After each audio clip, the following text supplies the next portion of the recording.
श्री महाराज जी कहते हैं, मानवता की रक्षा तभी हो सकती है जब समाज में सद्भावना हो, परस्पर भाईचारा हो और अध्यात्म ज्ञान के प्रकाश का सर्वत्र प्रसार हो।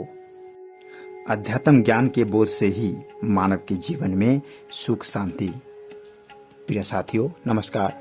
परम पूज्य सदगुरुदेव श्री सतपाल जी महाराज कहते हैं, अध्यात्म ज्ञान की चर्चा सदियों से चली आ रही है।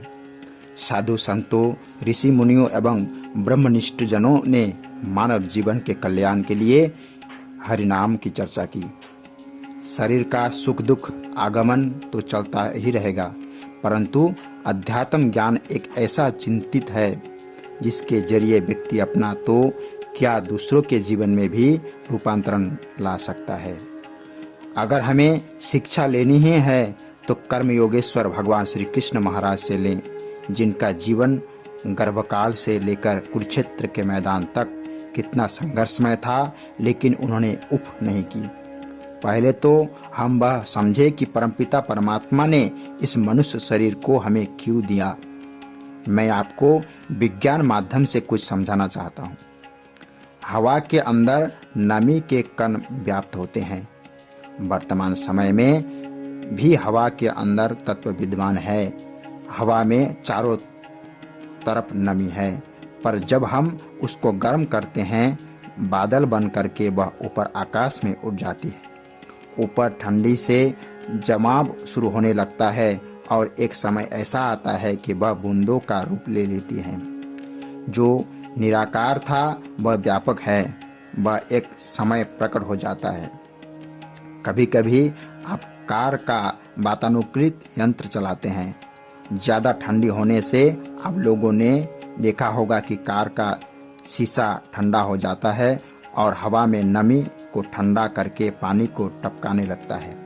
जिस तरह से सूक्ष्म रूप से पानी का कण समस्त वायुमंडल में व्याप्त है, उसी तरह से जीव भी व्याप्त है और परम प्रभु की कृपा व इच्छानुसार ही वह मानव शरीर मिलता है।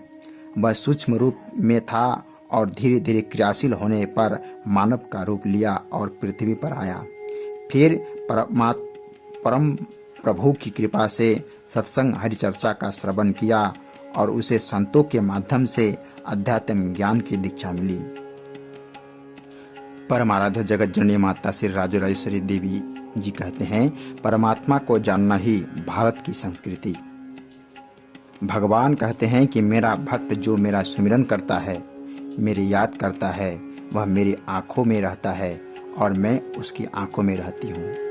कहते हैं कि मैं वैकुंठ में नहीं रहता, तपस्वियों के पास भी नहीं रहता, योगियों के मन में भी नहीं रहता हूँ। जो भक्त मेरा सुमिरन करता है, मैं उसी के हृदय में रहता हूँ। मेरा भक्त मुझे बेचे तो बिक जाऊं और जो काम कहे सो कर लाऊं। मैं तो भक्तों के अधीन रहता हूँ। भाव का भूखा हूँ मैं और भाव ही एक सार है। भाव से जो मुझको भजे सो भव से बेड़ा पार है।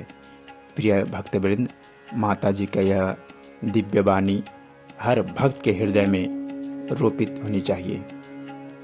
तेरो जन्म मरण मिट जाए, हरि का नाम सुमर प्यारे।